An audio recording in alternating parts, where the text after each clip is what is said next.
Before I came to the foundation, I used to work in Pakistan, and my last job was heading a very big pediatric department, which took care of a lot of premature babies. And one of our biggest problems, being in a low resource setting, was how do we provide support to all of these babies who need help to breathe in the first few days, because the current equipment is very expensive. I'm a pediatrician, and so I've spent a long time taking care of children, and in a low resource environment, and feeling powerless that I didn't have the devices. Although I had the knowledge, I didn't have the devices to save a child's life. And so any time that there is a inexpensive life-saving device possibility, and there are so many opportunities in the newborn space, right, to develop devices like that. This is like the one part of child health which has not made a huge progress in developing countries. And so I would encourage people to really think about this problem and try to come up with solutions.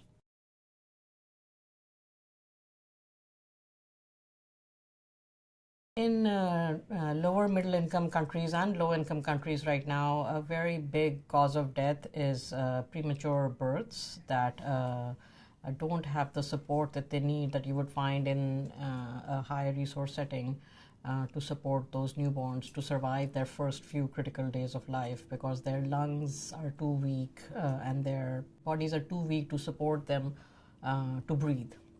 And so these very small babies can die from lack of support to their respiratory system to help them breathe just for a few days. They need it just for a few days. And right now, for example, in South Asia, a quarter or 26% of all child deaths, so I'm not just talking about newborns, all child deaths are due to prematurity. And in sub-Saharan Africa, the figure is 12%. Even though child deaths are decreasing over time, and we've made a huge progress with child survival over time over the last 15 years, this is one area where there's been very little progress. And the main issue is that we don't have the tools right now to support newborn survival in those first few days of life.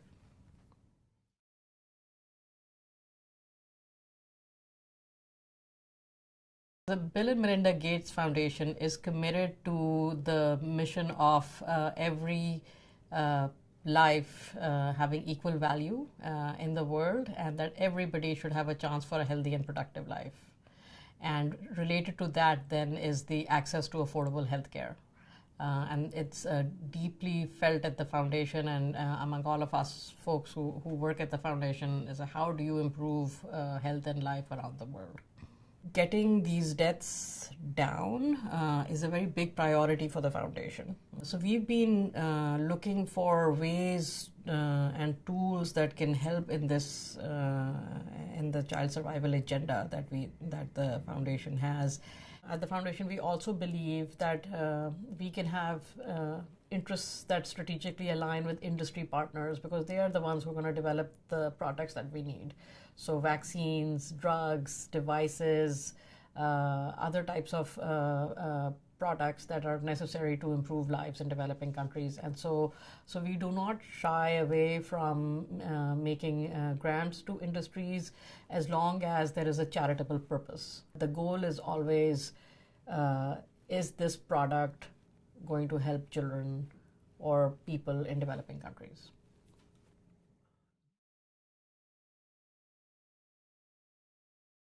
One of the really limiting factors in lower resource settings is equipping the hospital with the equipment that the hospital needs to support pediatric health care.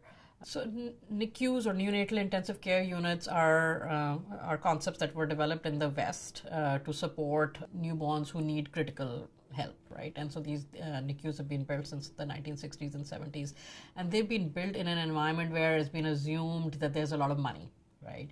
And so everything is expensive, from the ventilator to the tubes that the newborns need to help them breathe, to the infusion devices, to the products, the drugs, surfactant, other things. Everything is really expensive. And recreating a Western-style NICU in developing countries in low-resource settings is just not possible. So there's a whole need to just bring down the cost that it takes to maintain, support and maintain a newborn who is critically ill and needs support, having a low-cost respiratory support device would go a huge way towards helping us meeting that first few days of life support that the child needs. And when I was talking about that we have 1 million deaths in premature babies, those deaths are actually concentrated on what we call day zero, the first day of life. So the first day of life is the most dangerous day in anybody's life. And it's just needing that support through a device such as the Seattle CPAP that can really transform those first few hours of life and give the baby the support that they need.